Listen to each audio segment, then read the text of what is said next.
I ran into this last week. Here's what fixed it for me. If you notice an unauthorized charge on your TD card, disputing it can be straightforward if you follow these steps. Step 1. Review your statement.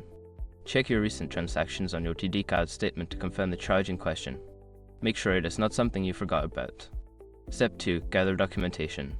Collect any relevant information such as receipts, emails, or screenshots that support your claim. This will help when you present your case. Step 3. Contact TD customer service. Call the number on the back of your card or use the TD app to reach customer service. Explain the situation clearly and provide them with the details of the disputed charge. Step 4. Complete the dispute form. If instructed, fill out a dispute form provided by TD. You may need to do this online or via email. Be sure to include all necessary information and documentation. Step 5. Follow up. After submitting your dispute, keep track of the progress. Follow up with customer service if you don't hear back within a specified time frame. Remember, it's important to act quickly as there are time limits for disputing charges. Good luck, and I hope you get it resolved smoothly.